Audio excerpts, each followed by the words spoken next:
കാണൂ പരസ്യരഹിതമായ ഏറ്റവും പുതിയ എപ്പിസോഡുകൾ. കാര്യങ്ങളൊക്കെ ഭംഗിയായി തന്നെ നടക്കട്ടെ. എന്റെ പ്രാർത്ഥന എന്നും ഉണ്ടാകും കൂടെ. ഈശ്വരോ രക്ഷതു.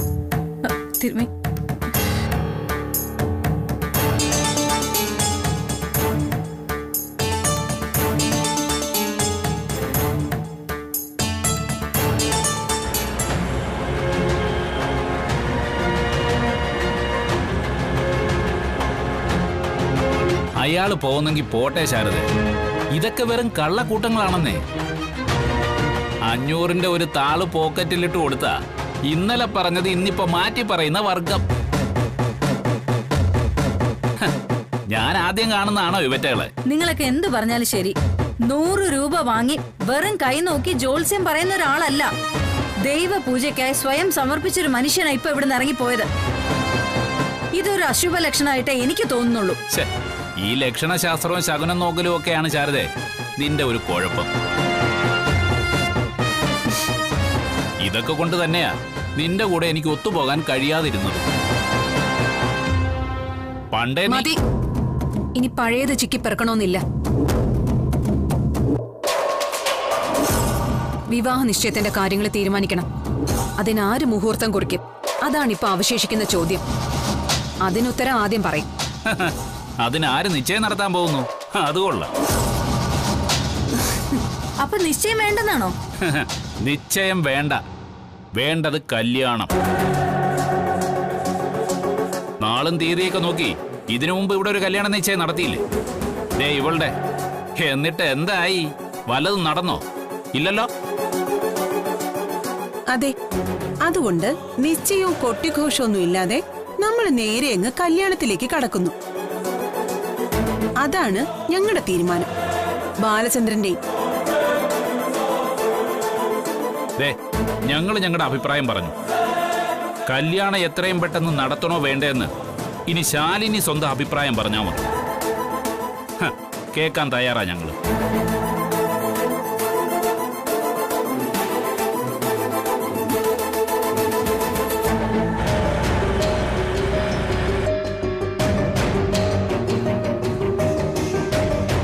ഈ കല്യാണത്തിന് നിശ്ചയം വേണമെന്നില്ല.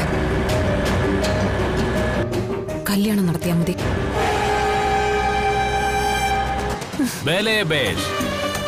അപ്പൊ അങ്ങനെ തന്നെ തീരുമാനിക്കുന്നു. മറ്റന്നാ ഒരു മുഹൂർത്തമുണ്ട്, അത് മതി കല്യാണത്തിന്. മറ്റന്നാളോ? അതെ, എന്തിനാ ശാരദാമ്മേ വെറുതെ നല്ല കാര്യങ്ങളൊക്കെ വെച്ച് താമസിപ്പിക്കുന്നേ? ചടങ്ങ് നടക്കട്ടെന്നേ. ശാലിനിയും അതല്ലേ പറഞ്ഞ് അവസാനിപ്പിച്ചത്. അതെ, മോക്ക് സമ്മതം, കെട്ടാൻ പോകുന്ന ചെക്കനും സമ്മതം. ഇനി വേറൊരു ചർച്ച വേണ്ട. അപ്പൊ ഞങ്ങൾ ഇറങ്ങാം ശാരദേ. ബാക്കി നമുക്ക് ഫോണിൽ കൂടെയൊക്കെ സംസാരിക്കാം. കാര്യങ്ങൾ ഒരുപാട് ചെയ്തു തീർക്കാനുള്ളതല്ലേ.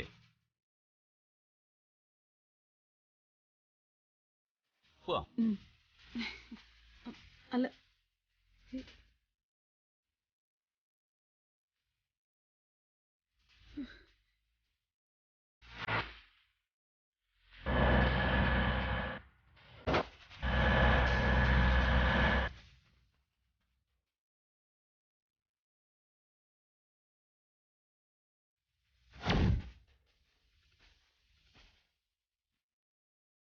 ഇത് നമ്മൾ രണ്ടാളും മാത്രം അറിഞ്ഞാൽ മതി.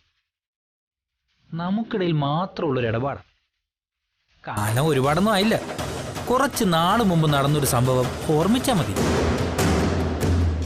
മുഹമ്മദ് ഹാജിയുടെ തടിമില്ലിൽ വെച്ച് നിങ്ങൾ എനിക്കൊരു സമ്മാനം തന്നിരുന്നു. ദാ ഇവിടെയായിട്ട്.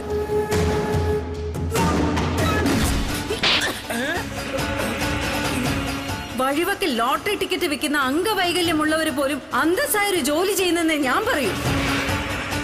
പക്ഷേ നിന്നെ പോലെ ആരാണ്ട് ചോര കുടിച്ച് ജീവിക്കുന്ന അത്തകൾക്ക് ഞാൻ എന്റെ മോളെ പിടിച്ച് കൊടുക്കില്ല.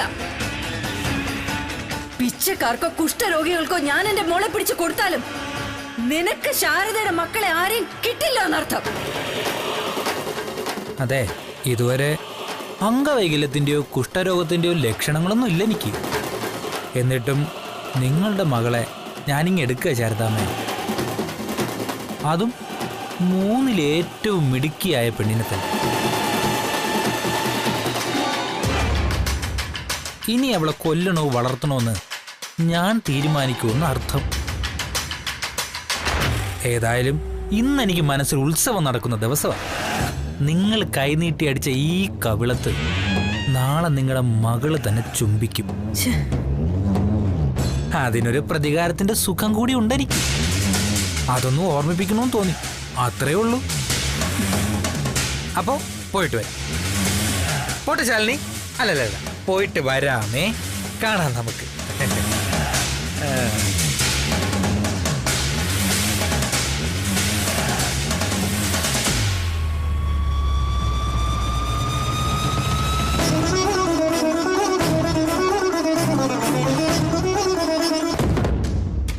നമുക്ക് പോവാൻ രാജശ്രീ.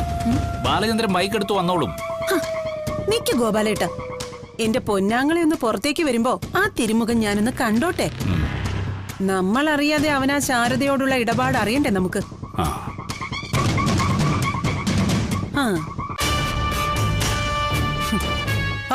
നിങ്ങളിതുവരെ പോയില്ല? അപ്പോ പോയില്ല. നീ അവിടെ കിടന്ന് കറങ്ങുന്നത് എന്തിനാണെന്ന് അറിയണമല്ലോ ഞങ്ങൾക്കും. എടാ, പെണ്ണ് കാണാനോ അതിന്റെ ചടങ്ങുകൾക്കോ വന്നാ അത് കഴിഞ്ഞാൽ ഉടനെ മടങ്ങണം. ചെറുക്കം പിന്നെയും പെണ്ണിന്റെ പിന്നാലെ ഒലിപ്പിച്ചോണ്ട് നിൽക്കുന്നതേ അന്തസ്സുള്ളവർക്ക് ചേർന്നതല്ല. മനസ്സിലായോ? ഞാനങ്ങനെ ഒന്നും. നിന്റെ പല ചുറ്റിക്കളികളും ഞാൻ അറിയുന്നുണ്ട്. എടാ, തൽക്കാലത്തേക്കെങ്കിലും അതൊക്കെ ഒന്ന് കുറച്ചോ. എങ്ങനെയെങ്കിലും ഈ കല്യാണം ഒന്ന് നടന്നു കിട്ടണം നമുക്ക്. അതിന് എന്റെ പൊന്നനിയനൊന്ന് സഹായിക്കണം പ്ലീസ്. അവനെ കൊണ്ട് കുഴപ്പമൊന്നും ഉണ്ടാവില്ല രാജേശ്വരി. എന്റെ ഒരു കണ്ണ് എപ്പോഴും അവനിലുണ്ട്. ബെസ്റ്റ്. നോക്കാൻ പറ്റിയ ഒരാള്. ആദ്യം നിങ്ങളൊന്ന് നന്നാവാൻ നോക്ക് മനുഷ്യ.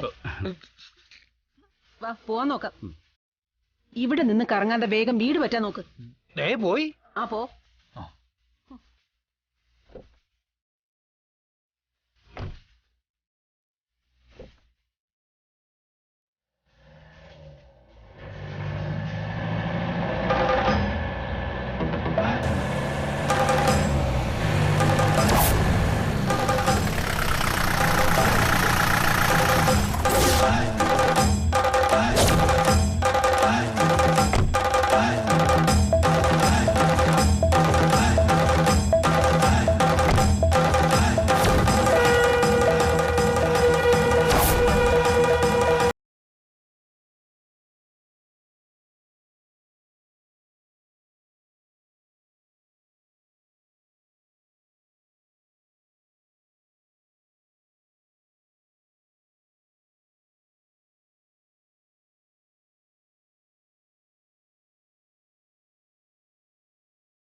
വേണ്ട, അവൻ ഗുണ്ടയാ. ബാലൻ നോക്കിക്കോളൂ അവന്റെ കാര്യം.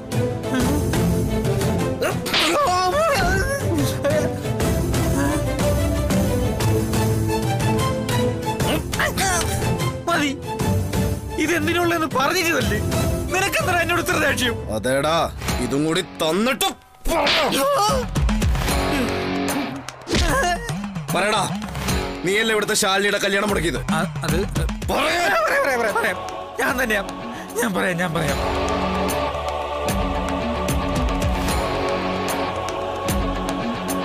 അത് പറയും, ഒരടി അടിച്ചാൽ മതിയായിരുന്നല്ലോ.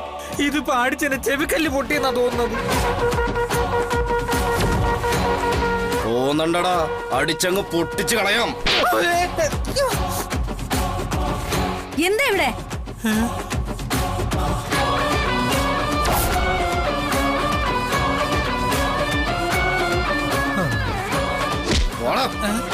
അയ്യോ, അങ്ങോട്ട് പറയടാ, ശാലിനിയുടെ മുന്നിൽ വെച്ച് തന്നെ നീ ആ സത്യം തുറന്നു പറയണം. ഇവൻ പറയും സത്യം. എന്താ ഇതൊക്കെ? എന്ത് സത്യം? നീ ഇവിടെ വീണ്ടും പ്രശ്നം ഉണ്ടാക്കാൻ വന്നിരിക്കുകയാണോ? എന്താ നിനക്ക് വേണ്ടതിപ്പോ? ശാരദാമ്മ, ഞാൻ പ്രശ്നം ഉണ്ടാക്കാൻ വേണ്ടി വന്നൊന്നുമല്ല. ഇവൻ പറയും അമേരിക്കക്കാരൻ പയ്യനായിട്ടുള്ള ശാലിനിയുടെ വിവാഹം മുടക്കിയത് ആരാണെന്ന്.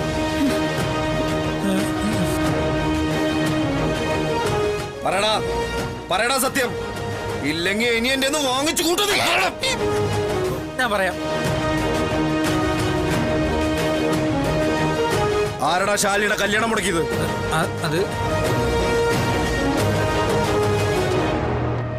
പറയാൻ നീ തന്നെയാ, ഞാനല്ല.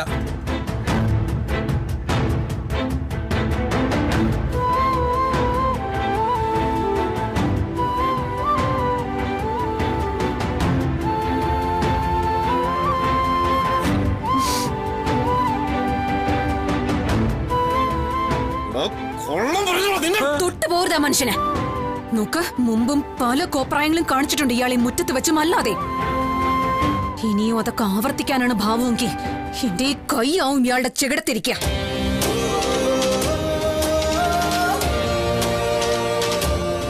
വിടയാളെ, വിടലോ.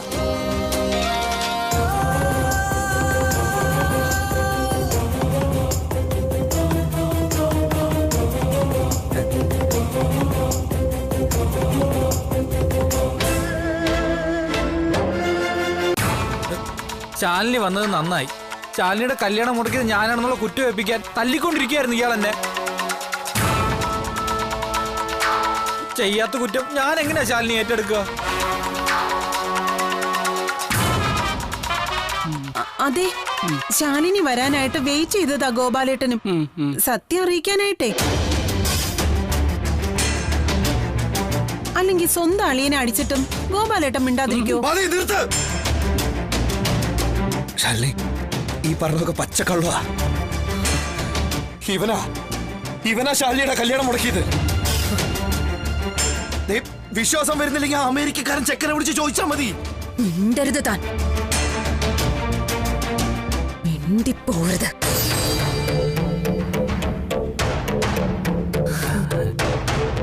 ഈ നിൽക്കുന്നത് ആരാന്നറിയോ തനിക്ക്? ഇതാണ് ബാലചന്ദ്രൻ, ഞാൻ കല്യാണം കഴിക്കാൻ പോകുന്ന എന്റെ ചെറുക്കൻ.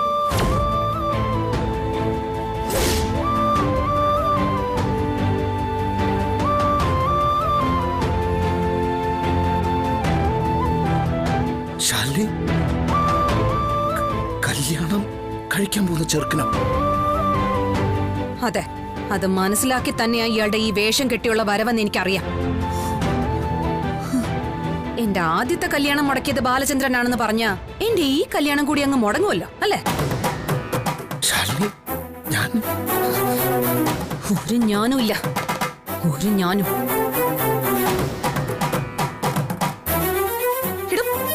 തനിക്ക് നാണം എന്നൊന്നുണ്ടോടോ ഇനിയും എന്റെ മുന്നിൽ വരാൻ? എത്ര തവണ ആട്ടിപ്പായിച്ചു എന്റെ മുന്നിൽ നിന്ന്. എന്നിട്ട് എന്നെ കെട്ടാവുന്ന മോഹമായിട്ട് പിന്നാലെ നടക്കുക ദുഷ്ടപിശാച്. അതൊന്നും നടക്കാൻ പോകുന്നില്ലെന്ന് പലവട്ടം പറഞ്ഞു കഴിഞ്ഞതാ ഞാൻ കല്യാണം കഴിക്കുന്നെങ്കിൽ അതേ നിൽക്കുന്ന മനുഷ്യനെയാവും, ബാലചന്ദ്രനെ മാത്രം.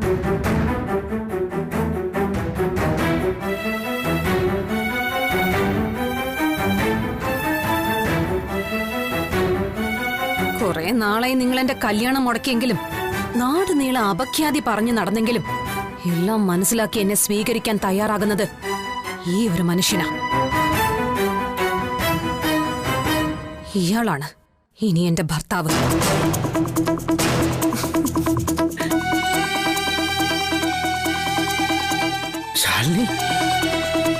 ഓ എന്റെ മുന്നിന്ന് പോകാനാ പറഞ്ഞത്.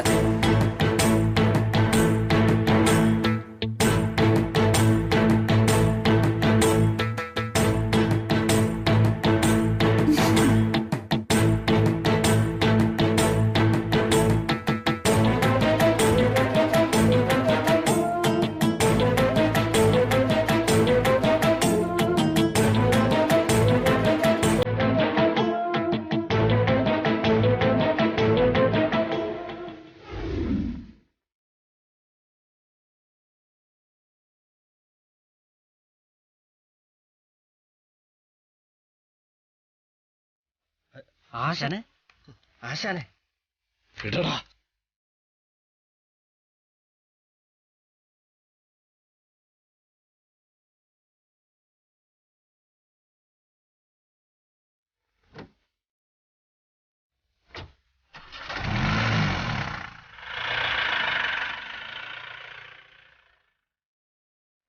താങ്ക്സ് ശാലിനി.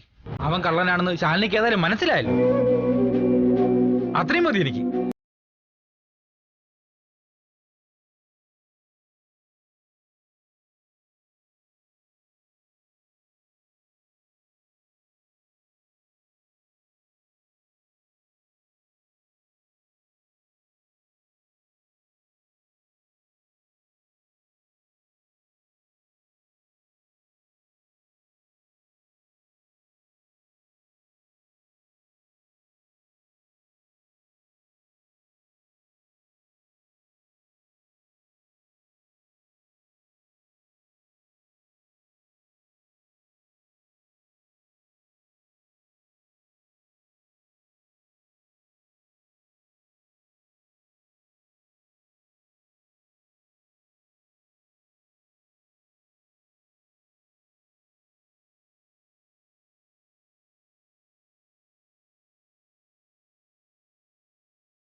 വന്നല്ലോ നമ്മള് കാത്തിരുന്ന ആള്.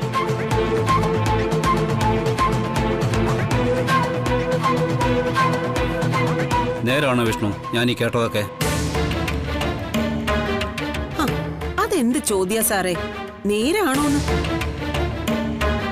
എന്റെ അനിയനല്ലേ തല്ലുകൊണ്ടത്. അതിന്റെ ദണ്ണം എന്താണെന്ന് എനിക്ക് മനസ്സിലാവും. വിഷ്ണു മോനെ അറിയാൻ പറ്റില്ല. നിന്റെ അമ്മ ഇപ്പൊ ഇവിടെ ഇല്ല. പക്ഷെ വാക്കാണ് സത്യമെന്ന് സത്യഭാമ എപ്പോഴും പറഞ്ഞിരുന്നു. ആ സത്യഭാമയുടെ വാക്കിന് പുല്ലുവിലി നാട്ടുകാർ കൽപ്പിക്കും. സത്യം. എനിക്ക് തോന്നുന്നത് ആ ശാരദാമ്മയ്ക്ക് ഇവിടെ വന്ന് സങ്കടം പറയാൻ മനസ്സില്ലാത്തത് കൊണ്ടാണെന്നാ. പറഞ്ഞിട്ടും വലിയ കാര്യമില്ലെന്ന് അവർക്ക് മനസ്സിലായി കാണും. അങ്ങനത്തെ സംഭവങ്ങളല്ലേ ആ വീട്ടുനടയിൽ ഇപ്പൊ നടന്നിരിക്കുന്നേ. വിഷ്ണു, ഇതിനിടയാക്കിയ നീയാ. ഇന്ന് വരെ ഈ വീട്ടിൽ രണ്ടാമത് ഇങ്ങനൊരു ശബ്ദം ഉയർന്നിട്ടില്ല. എന്നും സങ്കടം പറഞ്ഞു വരുന്നവർക്ക് ഒറ്റ തവണ കൊണ്ട് നീതി നടപ്പാക്കി കൊടുക്കുന്നവളാണ് നിന്റെ അമ്മ. നിർത്തതിന്റെ ഉരുണ്ട് കളി. ശാരദാമ്മയുടെ മകൾ ശാരികയുടെ വിവാഹ നിശ്ചയം മുടക്കിയത് ആരായിരുന്നു? അയാളെ കണ്ടുപിടിക്കാൻ പറ്റിയോ നിനക്ക്? ഇല്ലല്ലോ.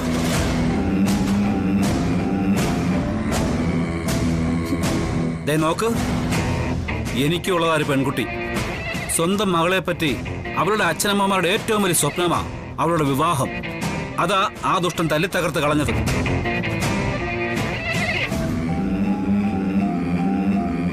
നമ്മുടെ ജോലിക്കാരനാണെന്ന് പറഞ്ഞ അവനെ കണ്ടുപിടിക്കാൻ ഭാമ നിന്നെ ഏൽപ്പിച്ചു.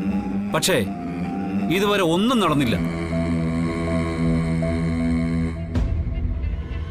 ഇപ്പതാ രണ്ടാമത്തെ മകൾ ശാലിനിയെ പെണ്ണു കാണാൻ വന്നവനെ തല്ലി ഇഞ്ച പരുവാക്കിയിരിക്കുന്നു. അതും അതേ ആൾ. പ്രേമാണത്രേ അവൻ അവളോട്. വൃത്തികെട്ടവൻ.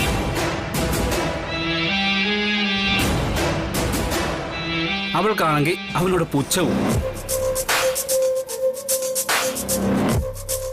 അല്ലെങ്കിൽ തന്നെ ഈ പ്രേമം പുഴുങ്ങിത്തരാന്ന് പറഞ്ഞ് പിന്നാലെ നടന്നാല് വല്ല പ്രയോജനം ഉണ്ടാവുമോ?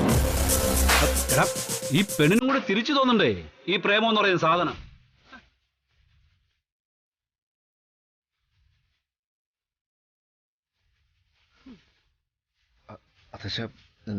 ഞാനത് വന്ന് കേൾക്ക്, നീ വന്നതും പോയെന്ന് എനിക്കറിയണ്ട. സത്യഭാമ മുൻപ് സൂചിപ്പിച്ച ആ റബ്ബർ എസ്റ്റേറ്റ് മാനേജരെ കണ്ടുപിടിക്കാനായോ നിന്നെ കൊണ്ട്? ആദ്യം അത് പറഞ്ഞാ മതി. വിഷ്ണുവിന് അറിയില്ലെങ്കിലും അതാരാണെന്ന് എനിക്കൊരു ഊഹമുണ്ട്.